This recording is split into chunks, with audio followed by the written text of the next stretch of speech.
guys, so I'm just here at Hartford Union Cemetery, walking the dog, checking on some of my family members' graves, and some of you wanted a tour of it, so we're gonna attempt to do that today. And apparently this cemetery has the most recorded Civil War soldiers buried here. I don't know if it's the most, but it's definitely the most recorded.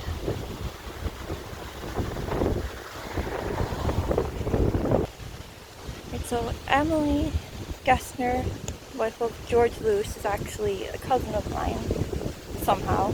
And actually her mother, Jane Shepherd, is buried somewhere over in that direction. I'll find her in a little bit. Jane is my 4th grade aunt, I think. So whatever kind of cousin that would make Emily. I'll let you genealogist people figure that out. I don't have my tree handy. So Emily, 1867, 1929. And George, 1863, 1892. And that's George's family right there.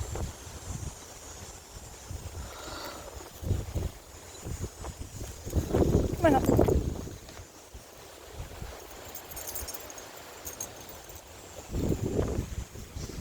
And then over here is Emily's daughter, Georgie Bloor, who died giving birth to her daughter, Georgie Bloor, who I guess was raised by Emily and her husband. Georgie's husband, Wilbur, died 1918, apparently from the Spanish flu. And we're actually in the middle of another similar pandemic right now. So Georgie, 1888, 1908. Wilbur, 1883 to 1918.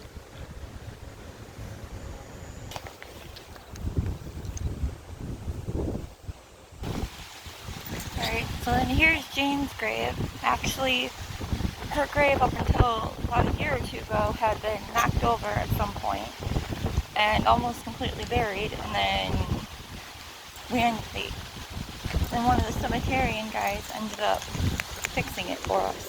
So, thank you. Huge shout out to you guys.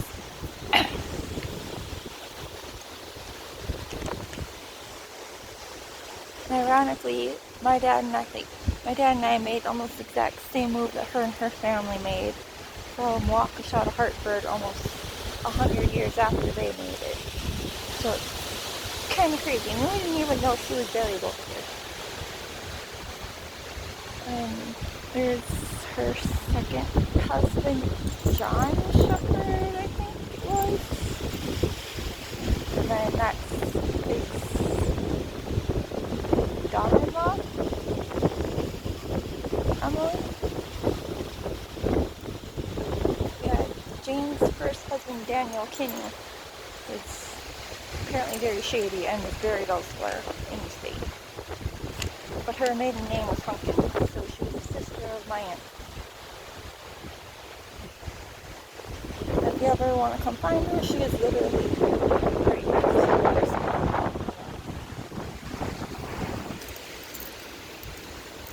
Right, and there's some of our Civil War soldiers. Actually, the Crowfoot Monument's right back there. John Crowfoot, and I'm not sure what that one says.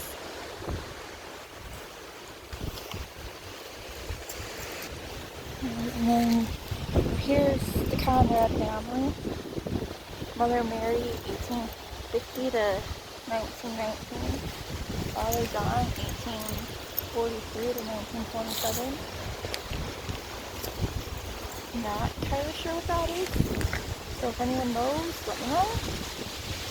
James, 1878, 1899. And this one's cool because this one's Sarah, their daughter. Apparently the stone this is her original stone, and it had been found in a cistern. We're not sure if it was stolen and put there or how the stone originally got there. But her nickname was Lulu, so they put that on the new stone. Sorry, my shadow's in the way. It's sunny. And it's upside down, but I got the dog with me, so I'm going where he goes. And then Kitty, 1871 to 1876. I'll jump back to Sarah Lulu, 1878 to 1880. So his family lost 2 children pretty young. Pretty sad. And I was thinking that because there was more children to this family, so they're thinking there's more stones elsewhere. And they're thinking the graves are just unmarked, or they're buried elsewhere, because apparently these children died pretty young too. Alright, and then some of the Luce family, which is a pretty big name in Hartford. I'm not originally from here, so I don't really know the significance exactly. I just know that there's a lot of stuff here named after them, including a street. And Martin Metzer, born October 3rd, 1795, died May 8th, 1865. More than likely the oldest person buried in this cemetery. Actually, I think Martin might be our War of 1812 drummer boy that we have buried here too.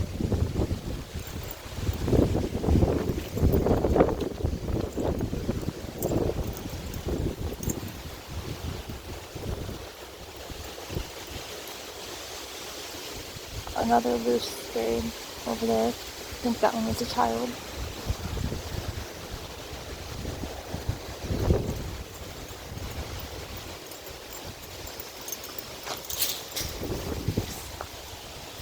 Pan around so you can get a better view of the cemetery from walking around.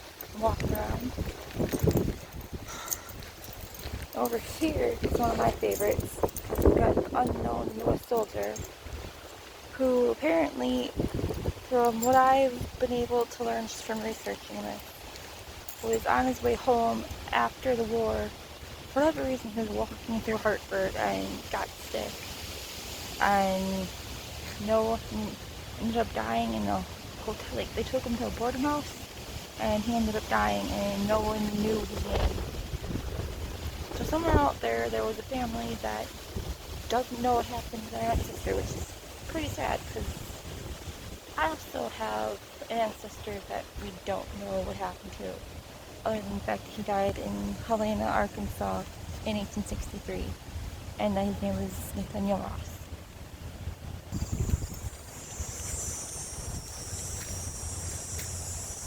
Come.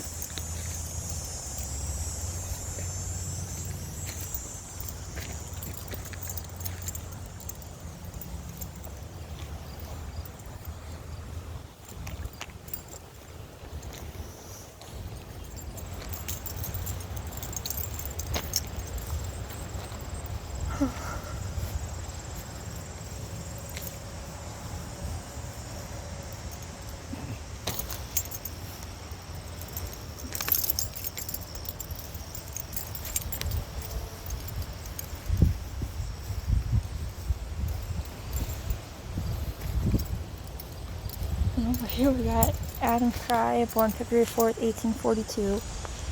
Was killed by the cars, which I remember hearing the story when I did a cemetery tour here a few years ago. Basically, I don't remember what exactly the cars were, but basically he was killed while he was at work. January 7th, 1889. He worked in some kind of factory of some sort. Albertine Schrader, born, assuming March 28th, 1870, died April 18th, 1876. And then her sister, Elizabetha, March 19th, 1871, died April 19th, 1876. And they are the daughters of Albertina and John Schroeder. It's their stone right there. It's sad because Albertine and Elizabetha, they were sick whatever, I guess there was an epidemic going on back then, and they ended up dying within a day of each other. Pretty sad. Description right here. It's in German, so I can't read it to save my life. Probably can't see it on here because of my shadow, but pretty sad. Yeah, I can't even imagine leaving one child and the other one dies too. Like I said, sad.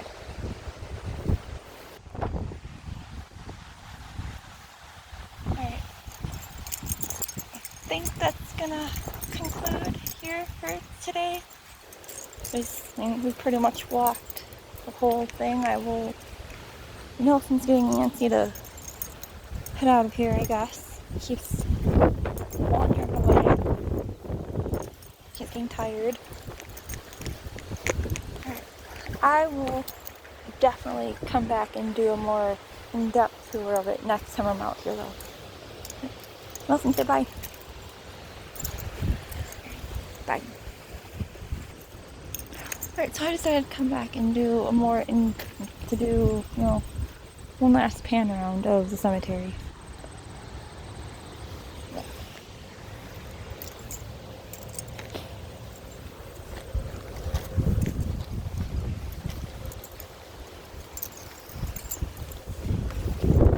Alright, now we are officially leaving. Alright, I hope you enjoyed that kind of tour. Alright, I will see you guys next time.